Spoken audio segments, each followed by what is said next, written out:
Welcome to Fun Facts Daily, your source for just the good stuff. Monday through Friday, we're bringing fun facts and news you can use, all carefully curated to uplift and inform.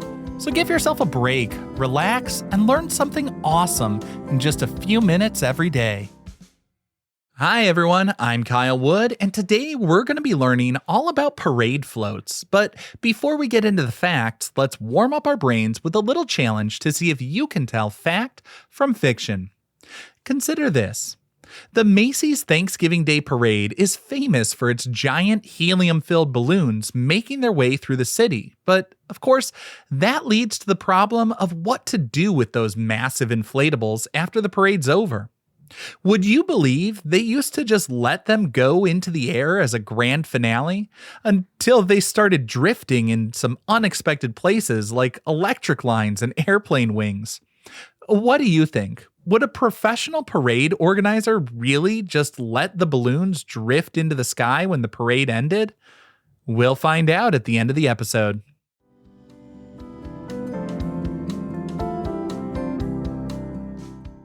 Now for your word of the day. Our word for today is float. That's F-L-O-A-T. In the context of a parade, a float is an elaborately decorated platform either built on a vehicle or towed behind one. But you ever wonder why we use a word associated with water and buoyancy to describe a heavy vehicle rolling on asphalt? The term actually comes from the history of processions on water. Centuries ago, elaborate pageants were held on rivers, like the Lord Mayor's Show on the River Thames in London during the Middle Ages. The decorated barges were literally floating down the river to entertain the crowds on the banks. These processions were eventually moved onto dry land, but the old term just stuck. The decorated wagons were still referred to as floats, even though they were rolling on wheels instead of bobbing on the water.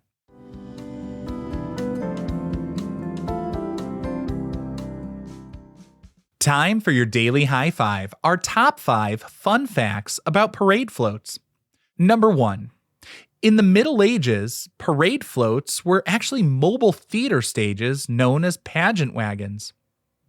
Around the 14th and 15th centuries in England, trade guilds built massive wagons to perform mystery plays throughout the town. These wagons were often 2 stories tall. The lower level served as a dressing room for the actors, while the upper level was an open-air stage where the performance took place. Since the wagons were on wheels, the actors could perform a scene, pack up, and roll the stage to the next street corner to perform for a new audience. This system allowed the float to bring the theater directly to the people rather than making the people travel to a theater. Specific guilds were assigned stories that matched their trade. For example, the Shipwriters Guild, the boat builders, would be responsible for building the wagon for the story of Noah's Ark. These rolling stages established the fundamental tradition of the modern parade float, a moving spectacle that tells a story through scenery and characters as it travels past a stationary crowd. Number 2.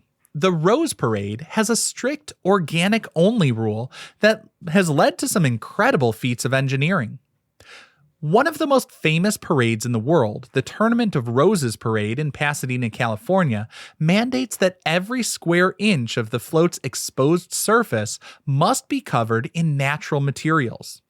While flowers are the main attraction, designers have to get incredibly creative to achieve different colors and textures using things like crushed walnut shells for brown fur, dried paisley for green grass, onion seeds for black eyes, and white rice or coconut for snow. The complex animatronics and hydraulic lifts have to be completely concealed by these organic layers, requiring thousands of hours of volunteer labor to glue individual seeds one by one. And it's not just about the time of gluing these things. Just think about trying to keep that many flowers fresh. Fragile blooms like roses and orchids are placed into individual plastic vials of water, which are then physically pushed into the foam base of the float. A single large float can utilize up to 60,000 roses, meaning there are 60,000 tiny vials of water, adding immense weight to the chassis. Because the flowers have to stay fresh, they can't be applied weeks in advance. This, of course, leads to a frenzy of decoration in the final 2 or 3 days before the parade, known as Deco Week, where volunteers work around the clock to make sure the float is vibrant and alive. Number 3. There's almost always a human driver hidden deep inside a float with zero visibility. While a lot of people imagine the floats being driven by remote control like an RC car, most large professional floats have a driver buried deep within the structure, often sitting in a small, dark compartment right next to the hot engine. Because they're completely surrounded by wire mesh, foam, and thousands of flowers, these drivers usually can't see the road at all, and they're basically driving blind. To navigate the parade route, they rely on a spotter, another person hidden on the top of the float or walking alongside it. And that spotter communicates with the driver via headset to tell them when to steer left, right, or stop. In the Rose Parade specifically, the drivers have one visual aid, a solid pink line painted down the center of Colorado Boulevard for the duration of the event. The driver's compartment often has a small hole in the floor, allowing them to look straight down at the pavement to ensure they're keeping their vehicle centered over that pink line. Even with that line, it's still quite the challenge, and the heat inside of the float can be immense due to the engine and hydraulic systems, so drivers are often equipped with fans and specialized ventilation systems to keep them safe during the slow, miles-long crawl. Number 4. The world record for the heaviest single chassis parade float featured a wave machine and surfing dogs. In 2017, the Lucy Pet Foundation set a Guinness World Record at the Rose Parade with a float that was 126 feet long and weighed 148,200 pounds. The float, named the Gnarly Crankin' Canine Wavemaker, was an engineering marvel featuring an onboard 8,000-gallon tank of water with a computerized wave generator. The mechanism created constant surfable waves while the float was in motion, allowing trained bulldogs and other pups to actually surf down the street on moving water. This record-breaking vehicle was so long it required a massive tractor-trailer engine to pull it and a specialized articulated steering system to make it around the parade route's famous 105-degree turn. The water alone weighed over 66,000 pounds, meaning the chassis had to be reinforced with steel beams similar to those used in bridge construction. It's just amazing how modern floats have evolved from relatively simple decorated carts in the Middle Ages to heavy industrial machines that double as mobile water parks. And our fifth and final fun fact for today: the Macy's Thanksgiving Day Parade originally used live zoo animals instead of balloons.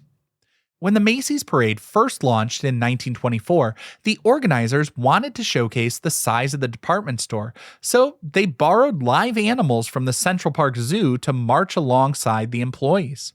The parade featured lions, tigers, bears, camels, and elephants walking through the streets of Manhattan, which ended up being kind of a nightmare. The animals were not only difficult to manage during the 6-mile route, but the growls and roars reportedly frightened the children in the audience. In 1927, organizers decided to replace the unpredictable live animals with something more controllable: giant helium balloons. The very first giant character balloon was Felix the Cat, designed by puppeteer Tony Starg. Starg envisioned these balloons as upside-down marionettes. Instead of strings pulling a puppet up from a control bar, the strings held the helium balloon down, requiring teams of handlers to walk underneath and guide the character through New York City streets.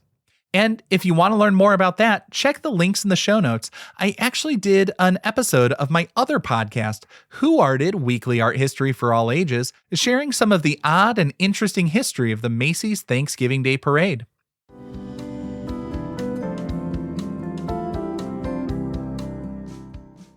Now for some news you can use.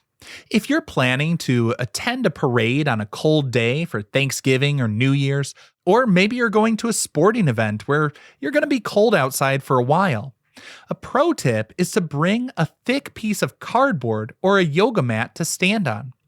It might sound a little silly, but standing directly on concrete pavement sucks the heat right out of your body much faster than the air does. This is because the concrete is a heat sink. It absorbs heat from your feet, while cardboard acts as a thermal insulator. By placing that barrier between your boots and the street, you create a layer of protection that keeps your toes toasty for hours, letting you focus on the fun floats rather than your freezing feet.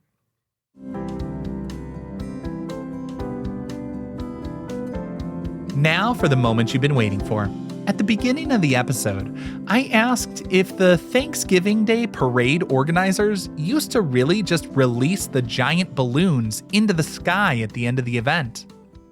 Well, that's actually a fact.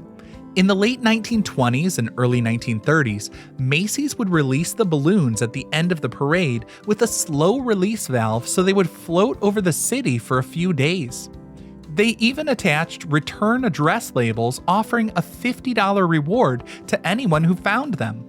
But this had to come to an end after a few close calls where balloons wrapped around electric power lines, and one even got caught on the wing of a plane when a pilot flew too close trying to catch it for the reward.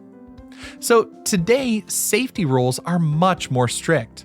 Not only are balloons deflated and packed away, but safety regulations for most major parades also forbid people on floats from throwing anything, even candy, into the crowd.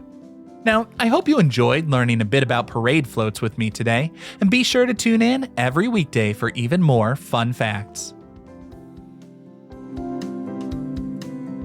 Fun Facts Daily is an Airwave Media podcast. It was written, recorded, mixed, and edited by me, Kyle Wood. Thanks for sharing a part of your day with me. Be sure to follow Fun Facts Daily on your favorite podcast app so you can keep the good stuff coming your way every day. And if you like the show, please do me a favor and leave a kind rating, review, or just tell your friends about it.